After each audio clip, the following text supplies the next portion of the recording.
Camera operator at a Hungarian television station has been caught on camera kicking and tripping running Syrian refugees. Let's watch.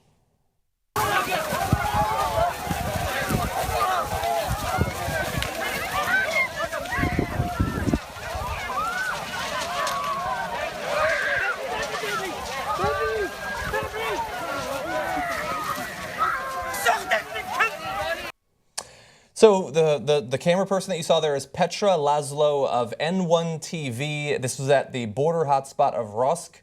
And you do see a fairly chaotic scene. You see what could be at the very least many dozens or possibly hundreds of refugees running away from police. So it is a scene of chaos, but it's a scene of chaos that does not need the added cruelty of you tripping an old man holding a child. This story is so disturbing, and I don't know what it is about this video that makes me emotional, but I'm going to come out and say it. It makes me emotional. Because these are people who are fleeing from a very violent situation. They're desperate. They don't know. They're leaving everything behind. Everything they know, they're leaving it behind. And they're trying to get to Germany through Hungary, right? And right now in Hungary, there is this huge issue of xenophobia. Not by all people. I'm not making a generalization, but specifically a political party there known as the Jobbik Party, right? And this television station that this woman worked for is closely tied to them. They are very nationalistic. They are very anti-immigration. They don't want anyone that's not Hungarian to live in that country. In fact, back in 2008, their election campaign was Hungary belongs to Hungarians. Okay, so they are just not friendly, to say the least. So that kind of behavior from her is unsurprising once you kind of learn about the political party that this television station is linked to. Yeah. That being said, the biggest problem in most issues, whether they're international issues or domestic issues, is that people have no empathy. And when you treat others like they're garbage, it just shows that you're just not a good human being, right? Yeah. We're so divided, whether it's by nationality or race or gender, whatever it is. Just have some fucking empathy. Here's a man running away, holding a child, and the only thing you could think to do is to trip him. Just make it a little bit harder. It's a fucking kid, right? I mean, she's disgusting. And thankfully, she's gotten a tremendous amount of criticism and she's been terminated from her job. Yeah. So we're going to talk about some more of the consequences in just a second. But when you see there, it really shows, I think, how well the human brain has developed so that it can take a group of people that it's not very familiar with and sort of wall off the normal emotions you have for other groups of people. That you can see a group as, because they're a different religion or a different tribe or a different sect of the same religion, or they prefer a different sports team or whatever, you despise them. And you think it's fine to despise them. You think it's preferable. You think it's a good thing to despise them. But like nobody who hears about, I had a friend whose family literally escaped the killing fields in Cambodia, and she told me the stories that they had of an uncle who went up into a fruit tree to get fruit, and there was a mine in the tree, and he died. And like, imagine they finally make it into a neighboring country, and people are fucking tripping them. Or people fleeing Nazi Germany, and they have some asshole just trying to make their trip a little bit harder. Imagine if America was someday invaded and we had to fucking flee for Canada. And imagine if they were sitting at the border just waiting to spit in our face.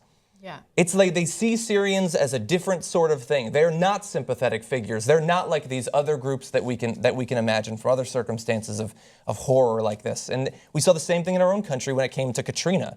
That people can say that it doesn't matter if those people are American, they're different than me. Fuck them, they're not coming to my city. It's all too easy for humans to make that sort of distinction, and it is sickening, as you said, the lack of empathy. Yeah. Okay, so as you did say, the Camerawoman's employment has today been terminated, according to the editor-in-chief of N1 TV. The case is now closed for us.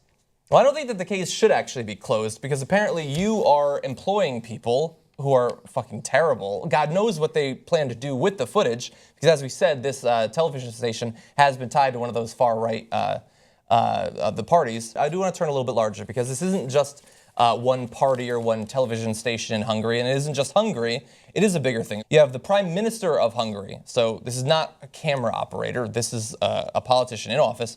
We do not want a large number of Muslims in our country. No one can force us to accept more than we want.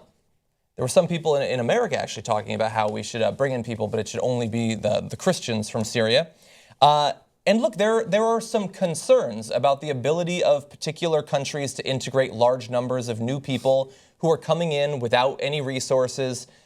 That's difficult, but it needs to be done. You can't simply turn them away. And you can have concerns, as many of these countries do, about the possibility of ISIS using the known flow of people from one country to another to move in. That's a concern as well. But it is not a justification for blocking the people from coming in. But we do have quotes about the ISIS concerns. So this was published in Hungary as well. Pictures were uploaded on various social networks to show that terrorists are now present in most European cities. Many who are now illegal immigrants fought alongside Islamic State before. So I present this to you. This is not the IB Times, their own reporting. They are saying that Hungary is reporting this, one of the right-wing newspapers. So there are very real concerns about ISIS, but they are being used by far right-wing parties in Europe to try to stop people from feeling any sort of social or human obligation to these refugees. I gotta be honest, it sounds a lot like the fear-mongering that happened in the United States right after 9/11, right? The same type of fear-mongering that was used as a justification to take away some of our, constitutional rights, including privacy and things like that. So, I mean, could ISIS use the flow of refugees as a way to enter European countries to continue their terrorist acts? Sure, but there needs to be evidence of that. It's one thing to say, hypothetically, they can do it, and it's another thing to show that that's actually something they're either planning to do or they're already doing. And far too often, we just believe what people speculate as opposed to asking or demanding evidence. And sometimes doing the right thing comes with costs and potential risks. It doesn't mean that you shouldn't do it. And as some of the more reasonable politicians in these states have pointed out, their borders have been relatively porous for a long period of time. That did not come about as a result of Syria's dissolution into chaos. That has been ongoing for a long time. So to use it in this way is extremely callous and it's extremely cynical. And it's not unlike what we've heard in our own country about, we should stop Mexican immigrants from coming because we saw a prayer rug one time that turned out to be a soccer jersey. So we should shut down the entire southern border to immigration because of the same exact concern that ISIS will be coming over. So it is a concern, but you have to understand that the people who are using it aren't necessarily using it because they have sincere concerns about the possibilities of terrorism. They might just be trying to carry on their own political philosophy.